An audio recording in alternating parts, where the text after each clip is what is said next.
Bom dia, tudo bem com vocês? Tudo bem, Michel? Tudo ótimo, Vamos tudo lá. ótimo. Estamos hoje para o capítulo 19, é isso? Que prazer, 19 né? Tá dias sendo aí. muito proveitoso.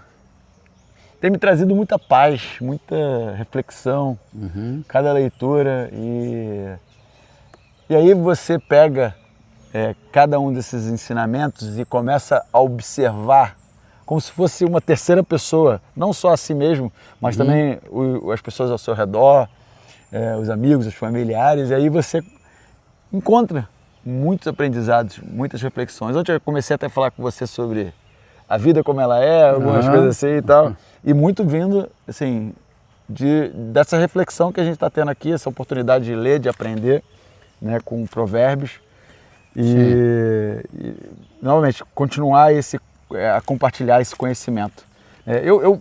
Esse capítulo, ele tem umas frases muito boas, assim, uns versículos muito bons, que eu estou com dificuldade até pedir para ser iluminado aqui por onde começar. Né? Eu vou começar pelo contraste da riqueza e da pobreza que aparece em vários versículos aqui. Sim. Tá? Onde, eu vou falar aqui, por exemplo, ele fala, o 1, né? Melhor é o pobre que vive com integridade do que o tolo que fala perversamente. Certo. Né? Aí, no 4, a riqueza traz muitos amigos, mas até o amigo do pobre o abandona. Certo. Né? 6, muitos adulam o governante e todos são amigos de quem dá presente. Aqui ele não falou sobre o pobre, mas fala sobre bajulação. Bajulação, exato. Bajulação. Entendeu? E aí o 7 é onde tem um questionamento, né? Tipo, o pobre é desprezado por todos os seus parentes, quanto mais por seus amigos. Embora os procure para pedir-lhes ajuda, não os encontra em lugar algum. E aqui fala muito sobre, assim, quando a palavra pobre remete a dinheiro, etc., essas questões, tipo, sua condição financeira, né? Mas aqui, a minha leitura, ela veio muito sobre a questão espiritual, de caráter, né, de princípios. Não a parte materialista. O materialista é a parte da superfície que ajuda a gente a entender. Mas as atitudes, os comportamentos dentro desses versículos que traz esse contraste, ele fala muito sobre o caráter da pessoa, a questão espiritual, né, dela. Se a gente resumir aí, né, eu entendi o que você falou, a gente vai perceber que o caráter, né, a maneira ilibada de se portar, a integridade é melhor do que a riqueza. O bom caráter é melhor do que a riqueza. Ou seja, e por quê, né? Sim. Porque a gente, existe até um ditado popular que alguém fala que é chinês, que é japonês, não lembro de onde que é, mas diz assim, né? Que a gente vem sem nada, briga para adquirir um monte de coisa e quando parte sem nada de novo, né? Então, eu diria que o legado que você deixa é de integridade. Vale muito mais. Lógico que você precisa de sobreviver e, infelizmente, ou nem sei a palavra exata, para sobreviver você precisa de coisa. Você lembra que no passado havia troca. Eu plantava milho e feijão, você plantava arroz. Eu preciso de feijão, eu preciso de milho, você precisa de... E a gente fazia a permuta, fazia a troca ali. Hoje a gente faz isso por dinheiro. Sim. Né? Mas se você não tiver o caráter íntegro, que é o que você está falando, né? A conduta, o jeito de ser, a riqueza não vale nada com o mau caráter, né? Sim. Essa integridade aí é Então, fantástica. muita reflexão sobre essas questões e são bem práticas no dia a dia, né? Porque como que você está tratando o próximo, como que você está tratando os seus familiares, como que são as suas amizades. Eu até tenho uma pergunta para fazer, que eu anotei, né? Nessa questão, você tem ajustado a sua postura ou apenas justificado suas atitudes, seus erros, etc. Né? Nesse caso, tipo assim, como que você age perante seus amigos, qual o seu comportamento perante essas questões financeiras,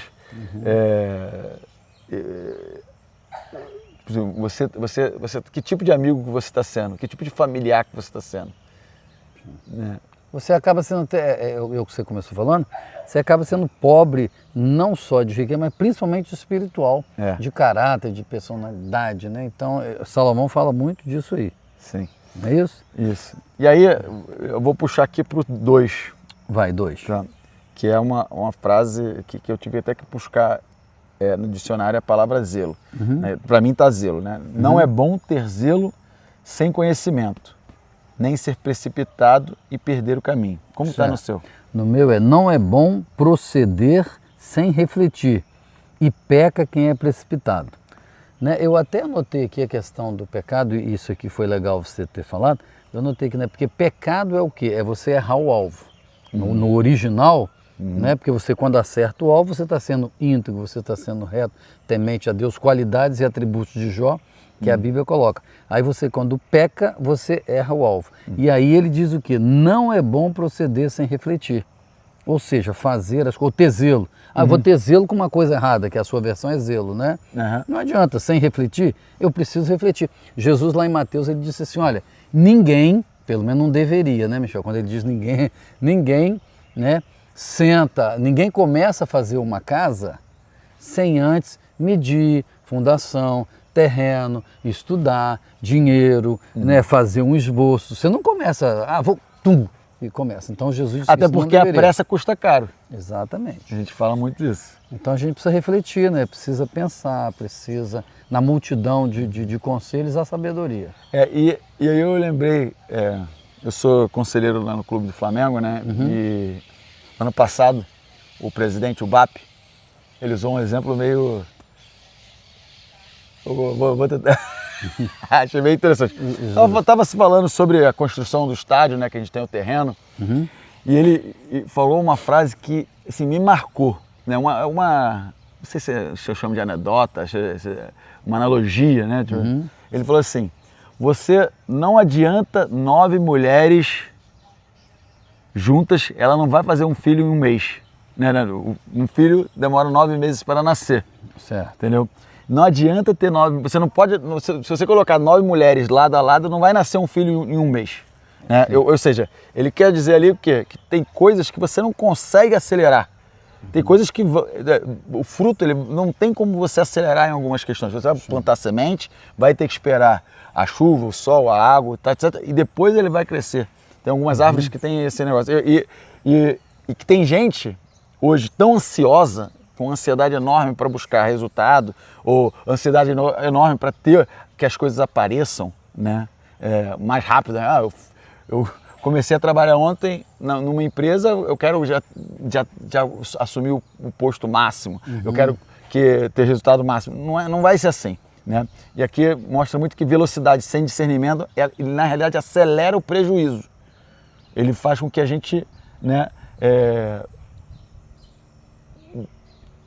assim, aquilo que você falou, do pecado, né? Você vai na direção que não é a direção certa. Você não vai acertar o alvo se você não tiver essa compreensão, essa sabedoria, embasamento, exato, né?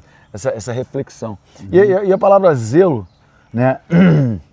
Assim, não é bom ter zelo sem conhecimento. Eu procurei e falou o seguinte, que zelo é uma preocupação, né? Uma atenção exagerada, não sei se assim, tem que levar lá, sem conhecimento, ou seja, não adianta a gente, o ideal é que a gente tenha o zelo quando tivermos conhecimento. Né? A Bíblia em vários lugares diz você ser zeloso com as coisas do Senhor, exato, né? Tratar bem, ter cuidado. Então, eu gostei muito dessa frase aqui. E outra coisa que você estava falando, eu estava pensando aqui, nós seres humanos temos as limitações, né, que a vida nos dá. Por exemplo, você nisso aí, né? Você tem um casamento de um amigo seu, tá certo? Muito, que você quer ir muito. Mas aí, naquele dia também está marcado o nascimento do seu filho, ou é o aniversário da tua mãe, são duas coisas. Nós temos as limitações, nós não somos onipresentes. Então você tem que decidir, você vai estar num lugar ou você vai estar em outro. Então você tem as limitações que aí você colocou. Outra coisa interessante, né? Você marca com a pessoa assim, fala, olha, 10 horas eu vou na sua casa, ok? Ou é o aniversário, você resolveu ir naquela situação. Só que aí, quando você está se dirigindo para lá, no meio do caminho, tombou uma carreta no meio da pista. Você está limitado a isso também. Você não tem como chegar. Sim. Então, a gente precisa, né, ter consciência dessas limitações. Por isso que a gente tem que proceder. Tem que refletir. Tem que refletir, você tem que se programar. Igual você gosta bem de falar, né? Se a gente vai chegar à tua hora, é bom de sair antes, para a gente evitar os contratempos, né? Então, Sim, precisamos... Vai para frente, tem muita coisa aí. Tem muita coisa. Aí o próximo que eu refleti muito, que tem sido algo que tem, assim, feito parte da minha vida atual, né, em relação à generosidade, né? Eu vivi muito tempo observando meu pai ser uma pessoa extremamente generosa, né? E agora, novamente, retornando assim, tendo mais presença espiritual, indo para a igreja, etc., e lendo a Bíblia, a gente vê isso com mais frequência, que é a generosidade, né, de você tratar pessoas não porque você quer algo em troca, mas sim porque elas precisam, ou seja, e observar isso, né, pessoas que dependem de você, pessoas que estão em uma situação menos favorável que você. Como que você trata elas diz muito sobre o seu caráter. Né? E aqui o 17 fala, quem trata bem os pobres empresta ao Senhor. Isso. E ele o recompensará. Como está no seu? Porque quem se compadece do pobre, ao Senhor empresta, e este lhe paga o seu benefício. Entendeu? O pessoal até brinca, Michel, antes de você fazer o comentário, eu fazer a brincadeira aqui, né? A gente, na fase de adolescência, então a gente brincava assim, né? Com esse versículo que dizia o seguinte, quem dá ao pobre, empresta e a Deus. Não vai, entendeu? Não vai receber nunca, Adeus. mas aqui não é adeus, tchau, né? Mas aqui é muito interessante isso, porque quem empresta ao pobre, né, na verdade o Senhor lhe paga, quem se compadece, mas é o que você falou, de coração. Sim. Não é para receber, não é uma barganha, eu vou negociar com Deus. Eu tô uma fazendo... generosidade consciente, é uma questão de você ter um cuidado genuíno pela pessoa. Isso. E você ter isso, e isso faz muito, isso está muito presente no meu coração, né? E aí eu fico refletindo que quando, em alguns momentos, eu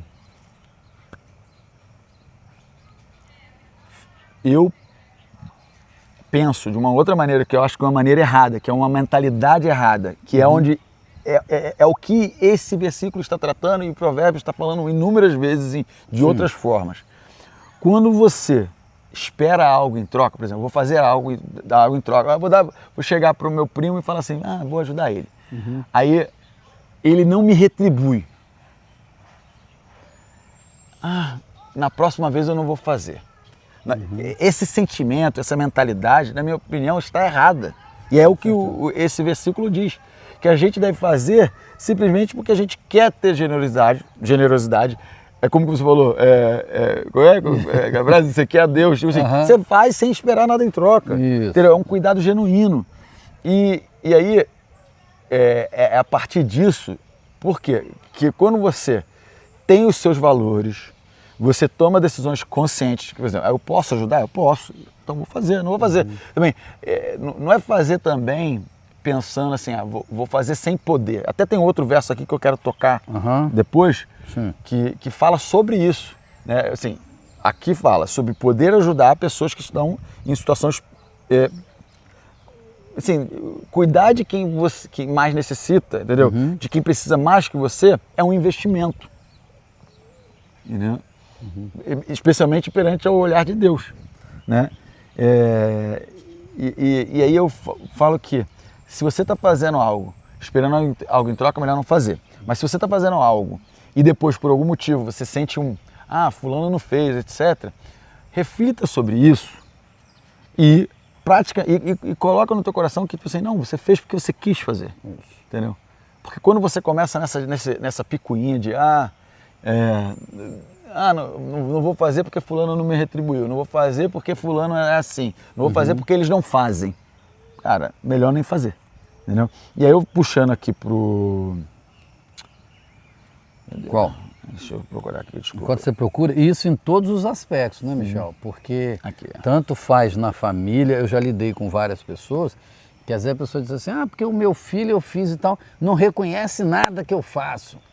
Porque a minha tia, a minha mãe, não importa o grau. Parece que com parente é pior, né, gente?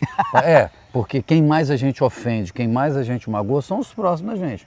É o filho, é a mãe, é a tia. Então. Porque com os amigos, normalmente, já viu que a gente faz gracinha com os amigos? Normalmente, você não... Entendeu? Você pega o melhor prato para servir para um amigo, você prepara um negócio especial e às vezes para a família a gente não valoriza e não faz, entendeu? Exato. É o que você está falando. Isso tem que ser desinteressadamente. Fez alguma coisa para o seu filho, fez alguma coisa para sua mãe, não espere nada em troca. Exato. Você fez porque o seu coração está ligado e sintonizado com o céu.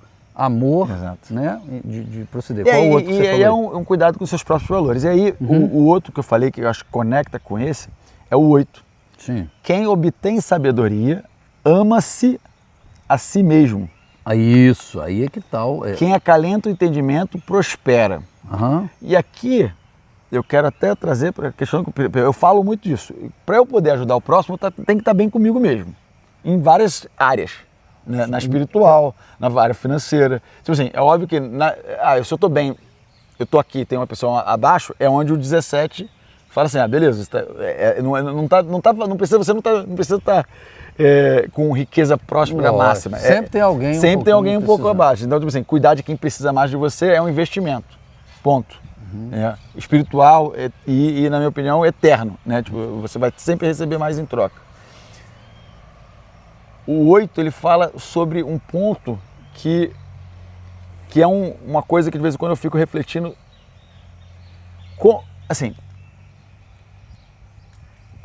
Como se colocar em primeiro lugar sem ser o colocar em primeiro lugar onde você é arrogante, onde você é egoísta. Como que você explicaria isso? Porque essa é a parte que eu estou... Eu gosto muito dessa parte que você falou e eu sempre lembro do avião. É uma necessidade. A aeromoça vai lá, ou quem está dizendo, ele diz assim, olha, em caso de despressurização, não é isso? Coloque primeiro a sua máscara. Por quê? Porque se você não respirar, se você não tiver vida, como é que você vai ajudar a criança que está contigo, a esposa, os filhos e muita gente? Então você precisa primeiro fazer o quê? Absorver. Então eu diria o seguinte, nisso que você está falando, nessa interpretação aí, primeiro dê a mão ao céu. Porque a Bíblia diz assim, olha, o amor, Deus diz assim, Senhor, como é que é os mandamentos? Ele falou, os mandamentos se resumem em 2. Ama o teu próximo como a ti mesmo, né? Ama a Deus sobre todas as coisas e ao próximo como a ti mesmo, que é o primeiro. Então esse é um amor o quê? Né? É um amor vertical e um amor horizontal, tá certo? Então primeiro você bota, o que é essa máscara? É uma máscara do amor divino que você recebe. Aí você se encheu do amor de Deus, do Espírito Santo, das coisas lá do alto, que Jesus falou pensar nas coisas lá do alto, e agora você dá a mão ao próximo. Aí você não vai ser arrogante. Você está ajudando... Dar a mão ao próximo consideraria a si próprio. Isso. Não é só dar a mão ao próximo. Socorrer. Então, tipo assim, e aí o que você fez por ti, faça pelo próximo. Isso, aí socorrer. Então, para não ter jactância, para não ter arrogância, primeiro você viu que você está em desespero. Então, eu preciso viver. De onde está a vida? Eu sou o caminho, a verdade e a vida. Aí você se alimenta disso e agora você... Entendeu? Essa é a máxima, eu estava até conversando ontem, né? Com o seu Jairo, pai até de um amigo nosso, sogro de um amigo nosso, que é o Glaucio, né, casado com a Vânia e tal. Aí a gente estava conversando sobre isso e eu falava exatamente isso. O dia que a gente perceber, né, que a gente não é nada, que a gente precisa dessa conexão com Deus, a gente vai amar as pessoas, né, sem olhar quem é, por quê e etc. Vamos ajudar. Sim. Vai. Segue o barco. Eu gostei muito também aqui do 13 e do 14. Deixa eu só colocar um aqui, Michel, porque claro, pode. Eu achei legal o 3. 3, sim. O 3 assim, diz assim, olha, a estultícia pode ser loucura, maneira irregular de proceder, loucamente. A estultícia do homem perverte o seu caminho, mas é contra Deus que o seu coração se ira. As pessoas têm mania de colocar a culpa em Deus. Né? Porque o Senhor, porque... Cara, a pessoa escolhe o caminho, Deus diz assim, olha, eles colocam diante de vós a bênção e a maldição. Escolha a bênção para que viva. Mas a pessoa faz a escolha errada, companhias erradas, tudo errado e depois quer botar a culpa em Deus, que é esse versículo aí. Bacana, vai, você. Aqui, o 13 e o 14, né? 13 e 14. O filho é que traz para a família, né? Uhum. E normalmente eu gosto desses versículos aqui, Sim. que, na minha opinião, são, assim, trazem sabedoria, né? Certo. O filho tolo é a ruína de seu pai, ou seja, o pai que tem um filho tolo, ele acaba se perdendo também, né? Porque ele tenta ajudar muito o filho, ele está querendo colocar ele no caminho, etc. E aí o filho não percebe isso e começa a cometer erros, né? Uhum. Normalmente, ele vai ser a ruína da família, né? Porque a ruína do pai é a ruína da família. Ontem a gente conversava sobre isso, a pessoa fala assim, ninguém tem nada a ver com a minha vida. Tem Tem sim, sim. o teu filho faz um negócio, vai te atrapalhar, vai te prejudicar, atrapalhar. vai te Exato. envolver, aí continua. E a esposa briguenta é como uma goteira constante. Ou seja, quando você tem um casamento que constantemente vocês estão brigando, né? Fala da esposa, mas acho que tem do marido também aqui. Acho que o ponto aqui é do casal, entendeu? Onde vocês têm com frequência, vocês estão gerando conflito, tendo que resolver questões, é uma goteira, né? Uma goteira que vai se tornar um problema muito maior depois. Eu não sei, Michel, quando fala aqui em goteira, né? Uhum. É a mulher rixosa, né? A ranhenta, aquela coisa. Mas assim, eu não sei quantas pessoas sabem o que é goteira. Porque para saber, eu já morei em casa de telhado, né? De goteira, de você estar dormindo à noite e de repente começa a goteira em cima da sua cama, no seu travesseiro. E outra, aí a gente botava as vasilhas de alumínio. Na casa inteira tinha. Aí ficava pac, pac, pac, aquele barulho. Eu diria hoje, só atualizando, né? A garotada que está assistindo, ou alguém que vai assistir, eu diria hoje que essa raiva que a gente passava com a goteira, né? Esse incômodo, tipo assim, você pode até me ajudar aí no exemplo, né? Mas eu queria trazer o exemplo da internet. Você está assistindo um filme, ou você está conectado, e a internet trava, aí fica rodando. Aí daqui a pouco volta, daqui a pouco trava, daqui a pouco volta, daqui a pouco trava, você fala, vou assistir, entendeu? Aquele negócio que te causa um incômodo, te causa raiva, né? Então isso é algo que incomoda realmente. Sim. E o 14, né? Vai.